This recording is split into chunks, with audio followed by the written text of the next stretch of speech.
말씀은 5장 8절에 너희가 전에는 어둠이더니 이제는 주 안에서 빛이라 빛의 자녀들처럼 행하라라고 말씀하고 있습니다.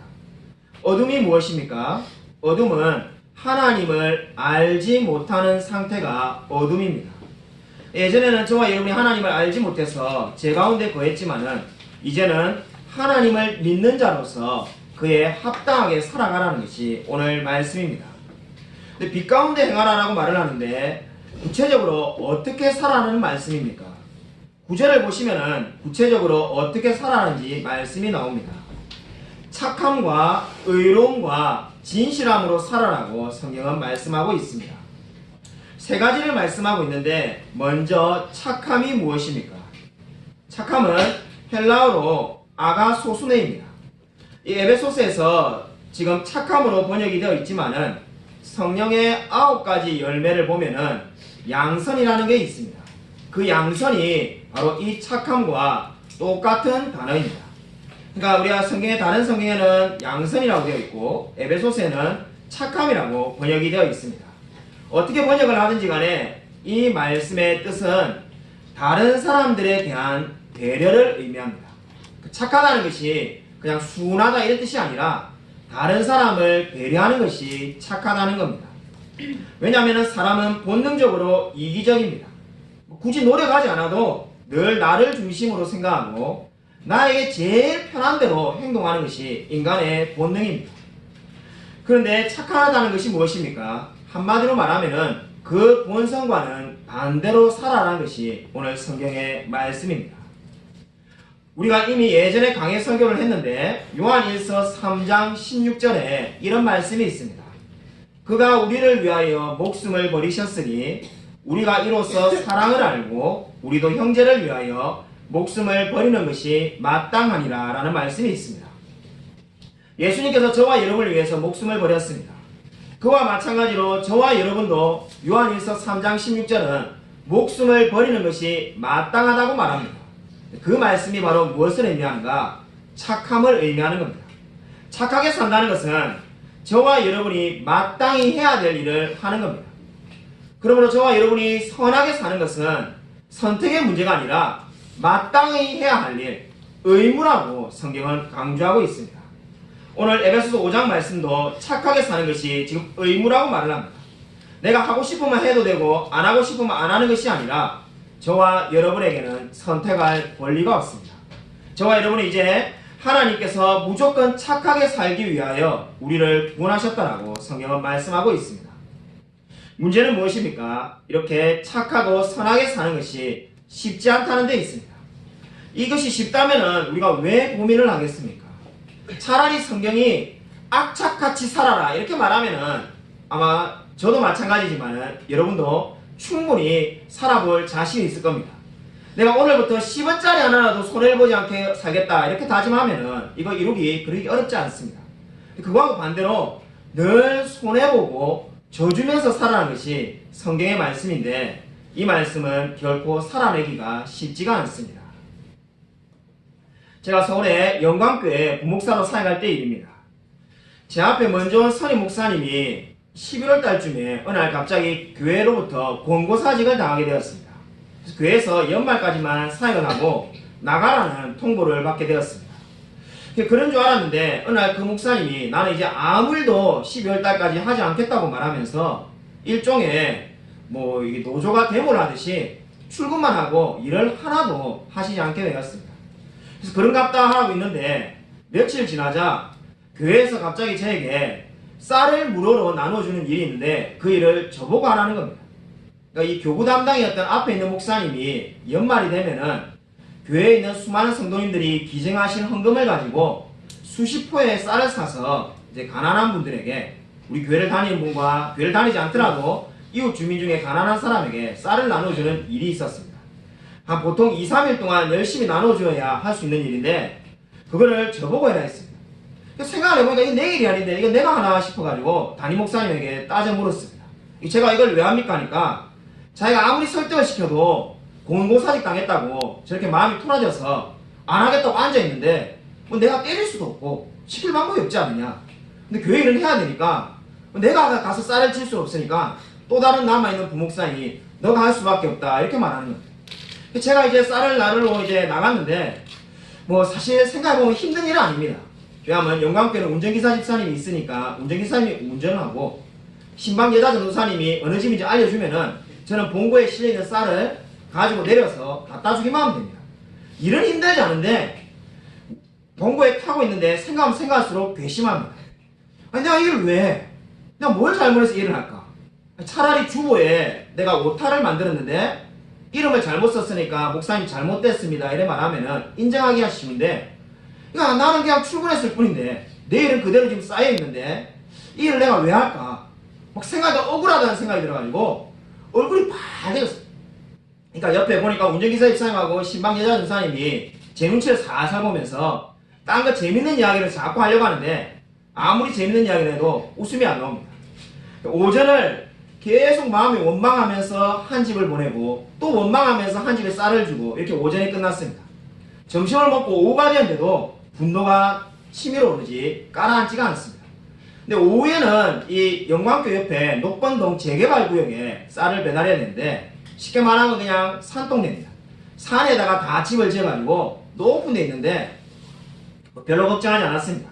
그냥 운전기사 집사님이 어차피 그 꼭대기까지도 다 저를 내려다 줄 거니까 가서 내리면 되겠다고 했는데 가다 보니까 중턱에 이사하는 분이 있어가지고 차가 막혀가지고 오갈 데가 없습니다. 그래서 이제 우리가 기다릴 수밖에 없는 상황인데 처음에는 기다리려고 하다가 생각을 해보니까 제가 이걸 빨리 하고 오후에 가서 제 일이 남아있으니까 제 일을 누가 대신해주는 게 아니잖아요. 빨리 해야 되겠다는 생각이 드니까 이 본고에 앉아있어서는 안 되겠다는 생각이 들었습니다. 그래서 여자 전도사님에게 내가 쌀을 들고 걸어갈 테니까 그 집을 알려달라고 말하면서 이제 내려가지고 걸어서 이 높은 계단을 하나씩 올라가지고 제일 꼭대기에 있는 집에 쌀을 배달하러 갔습니다. 올라가면서 얼마나 후회했는지 모릅니다. 내가 그냥 앉아있을걸. 왜 이렇게 내가 성격이 급해가지고 이렇게 빨리 가려고 했을까. 근데 일을 빨리 하긴 해야 되는데 가다 보니까 너무 힘이 든 겁니다. 그래서 이 힘이 들다 보니까 어떻습니까? 안 그래도 불만이 많은데 짜증이 나기 시작합니다. 막상 그 제일 높은 집에 도착해가지고 쌀을 내릴 때쯤 되니까 화가 많이 나 있으니까 나도 모르게 쌀을 집어 던지다시피 이렇게 던지게 됐어요. 그러니까 팡 하는 소리가 나는데 순간적으로 터진 게 아닌가 싶었는데 감사하게 터지지는 않았지만은 소리가 누가 봐도 화가 나서 집어 던지다시피 이거를 탁 내려놨습니다. 미안한 마음이 들어가지고 이 나이 많은 그 할머니가 계셨는데 미안하다는 말을 하려고 하는 찰나에 먼저 할머니가 제게 다가오셔가지고는 손을 딱 잡는 겁니다. 그래서 기분이 안 좋으셔서 한마디 하시는가 보다 싶어서 죄송합니다라고 빨리 말을 하려고 죄송이라는 말을 꺼내자마자 거의 동시에 그분이 기도를 하기 시작합니다. 하나님 너무나 감사합니다. 제게 일용할 양식을 주심을 감사를 드립니다 라면서 기도를 간절히 하기 시작합니다. 그래서 눈물이 글썽글썽 하시면서 주님이 필요한 모든 것을 다 채워주실 줄로 믿습니다. 하나님께서 이렇게 수고하며 쌀을 가져온 우리 목사님과 전도사님에게도 복 내려주십시오라고 간절하게 기도합니다. 얼마나 간절하게 기도하든지 제가 은혜를 받았습니다. 제가 수많은 곳에 신방을 가봤지만은 목사가 가면 어떻게 말합니까? 목사님이 저를 위해서 기도해달라고 하는 분은 많아도 목사를 위해서 기도하는 분 거의 없습니다. 쌀을 내가 내던지다시피 했는데 저보고 간절하게 기도하면서 저를 위해서 기도해주고 또 하나님께 감사하는 마음을 가지고 기도하는 걸 보고 제가 눈물이 날 뻔했습니다. 돌아온 게 곰곰이 생각을 해보니까 그냥 이게 주의 일을 귀한 일을 하는 건데 내가 기쁘게 할걸 왜 그 조금 해주면 되는데 그걸 못 해줘가지고 내가 원망과 불평을 했을까 이런 마음이 들어서 회개하였습니다. 여러분 제가 제 이야기를 나눈 이유가 어디에 있습니까? 우리가 인간이 저와 여러분이 너무나 손해보기를 싫어합니다. 우리가 선하고 착한 일을 하는데 제일 방해가 되는 것이 무엇입니까? 손해보기를 싫어하는 마음입니다. 내가 조금 더 힘들고 내가 조금 더 뭔가 해야 된다는 것 자체를 싫어하는 마음이 저와 여러분 가운데 있습니다. 내가 남보다 뭔가 하나 더 해라는 그 자체가 이미 싫습니다. 그 마음 때문에 저와 여러분이 선한 일을 할 수가 없는 겁니다. 여러분 손해보는 것을 두려워하지 마십시오. 하나님께서 저와 여러분이 손해본 그 모든 것을 반드시 갚아주실 것입니다. 그것이 바로 오늘 성경이 말하는 바입니다. 성경이 저와 여러분에게 착한 일을 하라, 선한 일을 하라는 이유는 하나님께서 모든 것을 우리에게 책임져 주실 것이라는 겁니다. 그럼 우리는 하나님을 믿고 선한 일을 하게만 힘쓰면 됩니다. 두 번째로 오늘 성경이 말씀하는 것은 의로움입니다. 의로움이라는 것은 태어날 때부터 우리에게 있는 의로움이 아닙니다. 우리가 사람들을 보면은 태어날 때부터 다른 사람을 돕는 것을 좋아하는 그런 사람이 있습니다. 그러한 것을 말하는 것이 아닙니다. 성경이 말하는 의로움은 예수님을 믿을 때 주님께서 우리에게 전가해 주시는 그 의를 이야기하는 겁니다. 고린도후서 5장 21절에 이런 말씀이 있습니다. 하나님이 죄를 알지도 못하시는 이를 우리를 대신하여 죄를 삼으신 것은 우리로 하여금 그 안에서 하나님의 의가 되게 하려 하심이라. 하나님이 우리를 구원하신 이유가 어디 있다고 고린도후서 5장 21절은 말합니까? 우리로 하여금 의가 되게 하려 하심이다, 이렇게 말씀하고 있습니다.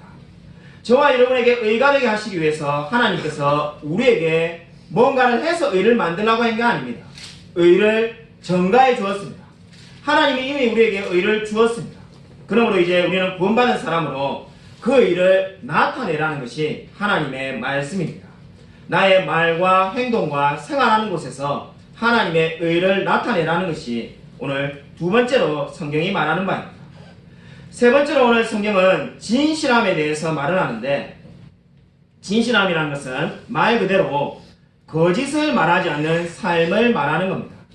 이 단어는 원래 고대시대에 토기를 구분할 때 사용되었습니다. 고대시대에 토기를 만들면은 깨어지는 토기가 많이 나왔다고 합니다.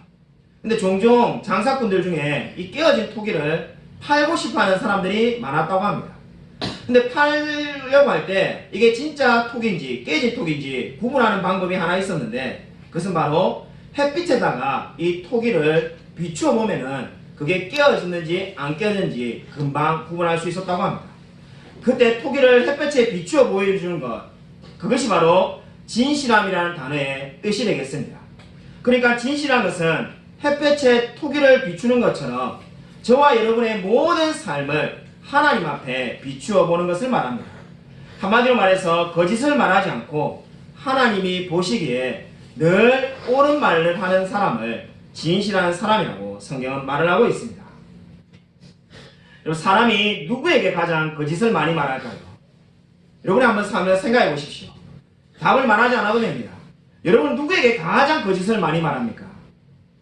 놀랍게도 저는 제가 미워하거나 싫어하는 사람에게 거짓을 많이 말한다고 생각했는데, 우리 시대에 가장 뛰어난 기독교 윤리학자 두 사람이 있습니다. 스탠리 하워스라는 미국의 학자와 윌리몬이라는 학자가 있는데, 이 두 분이 당대 최고의 뛰어난 두 명의 기독교 윤리학자입니다. 이 두 사람이 함께 공동으로 낸 책이 있는데, 그 두 명이 똑같이 말하는 바가 있습니다. 놀랍게도 우리가 가장 많은 사람들에게 거짓을 말하는 것은 부부관계라고 말합니다. 그러니까 우리가 누구에게 가장 거짓을 많이 말하는가? 아내와 남편에게 가장 많이 거짓을 말한다는 겁니다. 그 이유가 무엇인가? 너무나 사랑하기 때문에 내가 진실을 말할 때 상대방이 실망하여서 관계가 깨어지는 것을 두려워해서 늘 거짓을 말하기 쉬운 상태에 머문다는 겁니다. 여러분은 누구에게 가장 거짓을 많이 말하고 있습니까? 진실함에 있어서 가장 중요한 것은 상대방이 나를 진실한 사람으로 인정하고 있느냐는 겁니다. 내가 아무리 진실한 사람이라고 말해본들 상대방이 나를 거짓말쟁이라고 생각하면 아무런 의미가 없습니다. 그렇다면 우리가 세상 사람들이 보기에 얼마나 진실한 사람으로 우리가 여겨지고 있을까요? 2010년에 기윤실 기독교 윤리 실천 운동이라고 말하는 기독교 윤리 실천 운동 본부에서 설문조사를 한 기록이 있습니다. 당신은 한국의 그리스도인에 대해서 얼마만큼 신뢰하는가라는 질문을 믿는 그리스도인과 믿지 않는 그리스도인에게 동시에 질문을 던졌습니다. 놀랍게도 질문을 받았던 사람들 중에 41%가 그저 그렇다라고 대답하였습니다. 그러니까 질문을 들었던 사람 중에 41%가 한국의 그리스도인들은 그저 그런 상태에 신뢰감밖에 없다라고 말을 하였습니다. 신뢰할 수 있다라고 대답한 사람이 17.6%였는데 충격적인 것은 설문조사 대상자들 가운데서 자신이 스스로 그리스도인이라고 대답했던 사람이 18.3%였습니다. 쉽게 말하면 그리스도인들만 그리스도인들을 신뢰할 수 있다고 말을 한 겁니다. 교회를 다니지 않는 그리스도인이 아닌 사람들은 모두 그리스도인을 신뢰할 수 없는 사람이라고 말을 하였습니다. 이 통계가 무엇을 보여줍니까? 저와 여러분이 세상 사람들에게 신뢰받지 못하고 있음을 단적으로 보여주고 있습니다. 2007년도 초에 있었던 이야기입니다. 당시에는 제가 아일랜드에 살고 있었는데 한국이 늘 그리웠습니다. 제가 그 당시에 2년이 넘게 한국에 들어오지 못하고 있어가지고 한국이 그리울 때마다 인터넷으로 늘 기사를 검색하는 습관이 있었습니다. 그때 한 기사를 보고 제가 깜짝 놀랐던 적이 있는데 유명한 방송인 백지연 씨가 CF를 거부했다는 기사를 보게 되었습니다. 그 내용이 뭔가 하면은 보험 광고를 촬영하고 있었는데 이 백지연 씨가 CF를 거부했다는 겁니다. 광고사에서 넣고 싶어하는 문구가 하나 있었는데 이 광고 상품을 구입했다는 말을 하나 꼭 넣게 해달라고 부탁을 했다고 합니다. 그러자 백지연 씨가 내가 이 상품을 산 적이 없기 때문에 그 말을 넣을 수 없다라고 말을 하였습니다. 그러자 광고 담당자가 그러면 CF를 먼저 찍고 난 다음에 광고 상품을 구입하면 되지 않겠냐라고 타협안을 제시하였습니다. 그러나 백지연 씨는 그것도 결국은 거짓말에 불과하다고 말하면서 결국 수억 원을 받을 수 있는 CF를 포기하였습니다. 이 이야기가 무엇을 보여줍니까? 한마디만 거짓말을 하면은 수억 원을 받을 수 있지만은 자신은 진실하기 위해서 그 거짓말하는 선택을 하지 않았습니다. 저와 여러분은 무엇을 가장 소중히 여기며 살아가고 있습니까? 우리 10절 말씀을 함께 읽겠습니다. 우리 오늘 10절 말씀 같이 함께 읽겠습니다. 네, 시작. 주를 기쁘시게 할 것이 무엇인가 시험하여 보라. 10절 말씀에 보면은 시험하다라는 말이 나옵니다. 시험하다는 말은 아주 자세하게 조사하는 뜻을 담고 있습니다. 아주 자세하게 조사한다는 게 뭡니까? 마치 여러분이 지금 5만원짜리 지폐를 이 교회에서 잃어버렸다면 어떻게 하겠습니까? 어디에서 잃어버렸는지 정신없이 찾지 않겠습니까? 그렇게 조사하듯이 뭘 해라는 겁니까? 하나님을 기쁘시게 할 일이 뭐가 있는지를 찾아보라는 겁니다.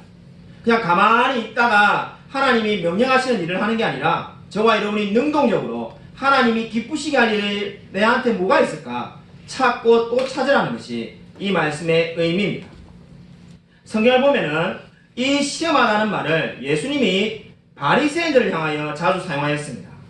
성경에 이런 표현이 있는데 외식하는 자여 너희가 천지의 기상은 분간할 줄 알면서 어찌 이 시대는 분간하지 못하느냐는 말을 예수님께서 바리새인에게 하였습니다. 그 말씀 가운데 분간하다는 말이 바로 이 시험하다는 말과 똑같은 표현입니다. 그러니까 예수님은 어떻게 이 말씀을 사용한 겁니까? 너희들이 정말로 누구를 따라가는 것이 옳은 일인지 생각하고 또 생각하라는 겁니다. 나의 말을 듣는 것이 옳은지 아니면 너의 생각대로 사는 것이 옳은지 분간하고 또 분간하라고 말을 하였습니다. 바로 그 말씀이 시험하다는 말의 의미가 되겠습니다. 여러분 이렇게 시험하여서 아주 자세히 조사해서 무엇을 하라는 말씀인지가 11절에 나오고 있습니다. 우리 11절 말씀도 같이 한번 읽겠습니다. 네, 시작. 너희는 내 명은 어둠에 의해 참여하지 말고 도리어 책망하라. 11절은 어둠의 일을 참여하지 말라고 하는데 당연하게 어둠의 일은 죄짓는 일을 말합니다. 책망하다라는 말은 가서 비난을 하라는 게 아닙니다. 여기서 책망하다는 말은 드러내다라는 뜻을 가지고 있습니다. 여러분 오해하시면 안 됩니다. 어둠의 일을 하는 사람이 있으면 내가 가서 바로 비난을 해줘야 되겠구나. 성경이 그렇게 말하고 있지 않는가? 그렇지가 않습니다. 드러내라는 겁니다. 그럼 그 드러내라는 게 무슨 뜻인가? 저와 여러분이 잘 아는 성경의 예가 있습니다. 성경에 나와 있는 대표적인 이 드러내다는 뜻을 잘 실천한 사람이 바로 나단 선지자입니다. 우리가 잘 알다시피 다윗이 밧세바를 범했을 때 나단 선지자가 다윗에게 가서 곧바로 비난하거나 저주하지 않았습니다. 어떻게 하였습니까? 가서 이야기를 해가지고 다윗이 스스로 내가 죄를 깨달았구나 하는 것을 드러내어 알게 하였습니다. 그렇게 나단 선지자와 같이 하는 것, 그것이 바로 뭡니까? 드러내다는 이 말씀의 의미가 되겠습니다. 결국 다윗은 나단 선지자의 말을 듣고는 내가 주님 앞에 죄를 지었다는 것을 알게 되었습니다. 그리고 회개하였습니다. 바로 오늘 11절에 책망하다는 이 말씀은 드러내다, 상대방의 죄를 드러내어서 그 사람으로 하여금 내가 주님 앞에 죄를 지었구나 하는 것을 알게 만드는 것을 의미하고 있습니다. 바로 그렇듯이 저와 여러분도 그렇게 나단 선지자처럼 행동을 하라고 성경은 말씀하고 있습니다. 우리 시대의 유명한 기독교 작가 찰스 콜슨의 책에 보면은 1940년대에 미국 로스앤젤레스의 암흑가의 1인자였던 미키 코엔이라는 사람의 이야기가 나옵니다. 미키 코엔은 1940년대에 미국에서 가장 유명한 암흑가의 갱단의 보스였다고 합니다. 근데 이 사람은 도박장, 경마장을 가지고 있을 뿐만 아니라 수많은 수익성 사업이 있어서 많은 돈을 해마다 벌고 있는 사람이었다고 합니다. 얼마나 돈이 많았으면 헐리우드 배우들이 줄을 대어서 미키 코엔과 알아가고 싶어 할 정도로 미키 코엔은 유명한 사람이었다고 합니다. 근데 이 미키 코엔에게 부하가 한 명 있었는데 짐 바우스라는 사람이 있었습니다. 이 사람이 어느 날 우연히 빌리 그레암 목사님의 전도 집회에 참석하게 됩니다. 그리고는 은혜를 받아서 예수를 믿게 되었습니다. 짐 바우스가 예수를 믿자마자 첫 번째 한 행동이 바로 자기의 조직인 미키 코엔의 조직을 탈퇴하기로 결심을 합니다. 그래서 미키 코엔에게 찾아가서 나는 오늘부터 이 조직을 탈퇴하겠다고 말을 합니다. 물론 짐 바우스는 조직을 탈퇴한다는 것이 무슨 의미였는지 잘 알고 있었습니다. 조직을 탈퇴한다는 것은 최소한 맞아서 반신불수가 되든지 아니면은 죽게 되는 것이었습니다. 둘 중에 하나를 할 수밖에 없다는 것을 잘 알고 있었는데 짐 바우스는 그것을 알면서도 이제 그리스도인은 이러한 조직 생활을 하는 것이 아니라고 믿고 조직을 탈퇴하겠다고 선언하였습니다. 놀란 사람은 미키 코엔이었습니다. 저 짐 바우스가 자기가 죽을지를 뻔히 알면서 지금 저 이야기를 하는 것을 보고 너무나 그 담대함에 너무나 놀랐습니다. 그래서 미키 코엔이 짐 바우스에게 내가 아무런 조건 없이 너를 풀어주겠다고 말을 합니다. 결국은 짐 바우스가 조건 없이 풀어서 신앙생활을 하게 되었습니다. 세월이 지나가지고 미키 코엔이 탈세 연루 혐의로 경찰에 체포되어서 5년의 징역형을 살게 됩니다. 5년을 살고 나오니까 자기 조직은 이미 다른 사람이 다 가지고 있습니다. 이제 할 것이 아무것도 없는데 짐 바우스가 찾아와서 미키 코엔에게 복음을 전합니다. 하나님을 같이 믿자고 말합니다.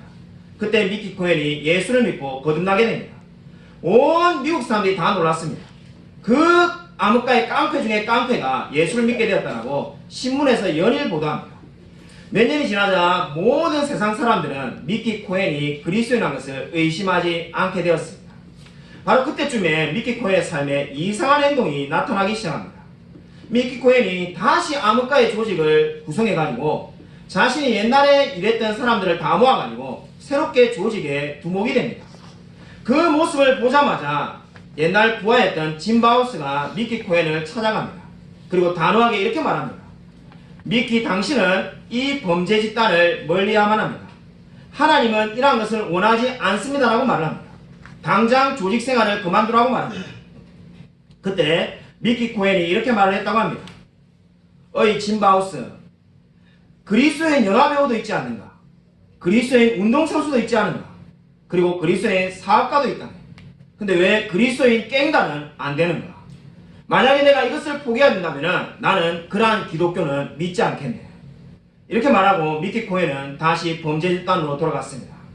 1974년에 죽는 그날까지 그 미키 코엔은 결코 범죄 집단을 빠져나오지 않았습니다. 여러분, 미키 코엔이 거듭난 사람일까요? 아니면 구원받지 못한 사람일까요? 저와 여러분이 감히 어떻게 쉽게 대답할 수 있겠습니까? 그러나 분명한 한 가지 사실이 있습니다. 오늘 에베소서 말씀을 볼 때 에베소서가 말하는 진리가 무엇입니까? 구원은 저와 여러분이 만들어낼 수 있는 것이 결코 아닙니다. 구원은 분명히 하나님의 전적인 은혜로 이루어집니다. 그러나 저와 여러분이 해야 될 일이 있는데 바로 우리가 구원받은 사람임을 증명해야만 합니다. 미키 코엔은 깽단의 일을 반드시 버렸어야만 합니다. 그리고 동일하게 저와 여러분도 구원받은 사람이라면 반드시 제약된 일을 버려야만 합니다. 바로 오늘 그것이 성경이 말하는 바입니다.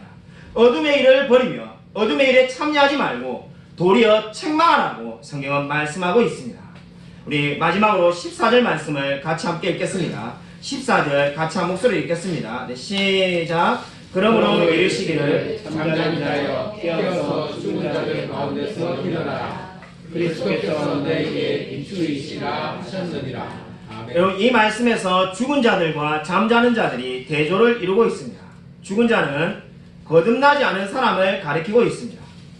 잠자는 자는 누구인가? 거듭났지만은 주님의 일에 관심이 없는 사람입니다. 여기서 말하는 주님의 일은 주일학교 봉사나 청소나 이런 봉사를 해라는 것이 아니라 성화, 거룩을 추구하며 하나님을 닮아가는 일에 관심이 없는 사람을 이야기하는 겁니다. 근데 어떻게 그리스도를 믿는데 하나님을 닮아가는 데 관심이 없는 사람이 있겠습니까? 성경에 그러한 예가 너무나 많이 나오고 있습니다. 바로 그러한 사람들처럼 지금 잠자는 자를 향해서 하나님이 어떻게 말씀하고 있습니까? 깨어나라라고 말씀하고 있습니다. 깨어나면은 어떻게 하라는 겁니까? 바로 성경이 오늘 우리가 이미 살펴본 것처럼 착함과 의로움과 진실함을 위해서 살아라고 성경은 권면하고 있습니다.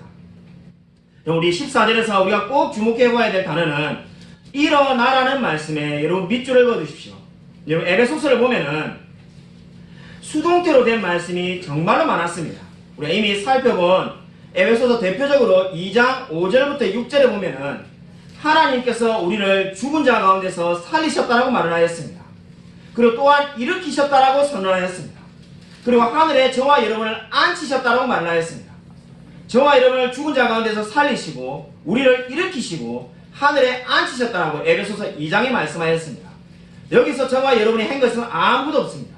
모두 다 수동태로서 저와 여러분은 그저 하나님의 은혜로 인해서 죽은 자 가운데서 살리심을 받고 일으키심을 받았고 하늘에 앉은 자가 되었습니다. 그런데 에베소서 5장에 보면 이제 수동태는 하나도 나오지 않습니다. 모든 말씀이 능동태로 능동적으로 우리에게 말씀하고 있습니다. 이제 하나님이 저와 여러분에게 원하시는 것이 무엇입니까? 바로 일어나서 빛을 발하라고 성경은 말씀하고 있습니다. 여러분 이것이 바로 오늘 에베소서가 주는 가장 중요한 영적인 교훈입니다. 이제 하나님의 은혜를 입은 자라면 이제 구원을 받은 자라면 일어나서 적극적으로 빛을 발하라고 성경은 말씀하고 있습니다. 예전에 우리가 순모임 공부로 여호수아서를 공부한 적이 있습니다. 기억나시죠? 여호수아를 보면은 두 개의 위대한 전쟁이 나옵니다. 하나의 위대한 전쟁은 여호수아 6장에 나오는 여리고 전쟁입니다. 두 번째 위대한 전쟁은 여호수아 11장에 나오는 메론 물가 전쟁입니다. 여리고 전쟁과 메론 물가 전쟁은 한마디로 말해서 완전히 상반되며 다른 전쟁임을 보여주고 있습니다. 두 전쟁이 사실 닮은 구석이 하나도 없습니다. 여리고 전쟁은 우리가 너무나 잘 아는 것처럼 이스라엘 백성들이 한 것이 아무것도 없었습니다. 그저 성을 돌기만 하면은 그 성이 무너지고 그냥 붕괴되었습니다.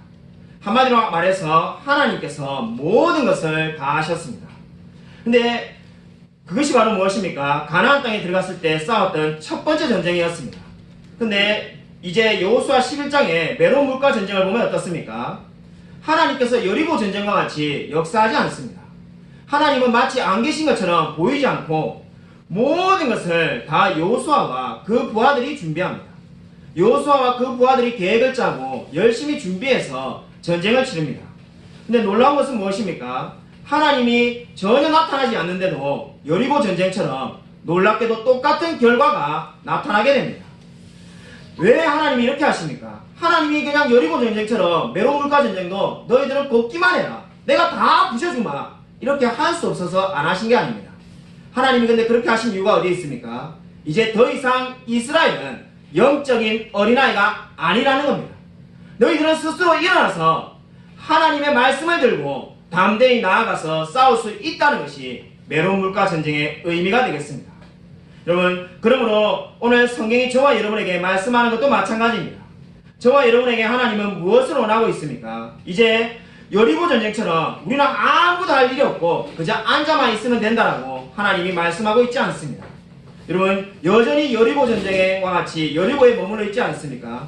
하나님은 저와 여러분이 메론 물가로 나아가기를 원하시고 있습니다. 우리가 능동적으로 하나님의 일을 하시기를 원하고 있습니다. 그래서 하나님은 지금 저와 여러분에게 일어나라라고 말씀하고 있습니다. 잠자는 자여 일어나서 깨어나라고 말씀합니다. 그러면 하나님께서 어떻게 하시겠다는 겁니까? 저와 여러분에게 빛을 비추어서 저와 여러분의 모든 가지고 있는 지혜와 은사와 시간과 열정을 주님을 위해서 사용할 수 있게 되어지기를 소원하고 있습니다. 혹시 우리 가운데 잠자는 자처럼 삶에 대해서 낙심하며 절망해하고 있지 않습니까? 일어나십시오. 하나님께서 빛을 비추어 주실 것입니다. 여러분, 하나님께서 저와 여러분에게 아무것도 역사하지 않는 것이 아닙니다. 왜 하나님이 예전처럼 나에게 기적을 베풀지 않느냐라고 원망하지 마십시오. 하나님이 저와 여러분을 이제 영적인 어린아이가 아니라 성숙한 그리스도인으로 대우하고 있습니다. 저와 여러분이 모든 시간과 열정을 사용하여서 주님을 위해서 일하라고 명령하고 있습니다. 그것이 바로 오늘 성경이 말하는 잠자는 자여 깨어서 죽은 자 가운데서 일어나라고 하시는 말씀의 의미입니다. 아무쪼록 오늘 이 말씀처럼 거듭난 사람으로서 착함과 의로움과 진실함을 가지고 살아감으로 늘 하나님을 기쁘시게 하는 저와 우리 모든 성도님이 되시기를 주님의 이름으로 간절히 축원드립니다.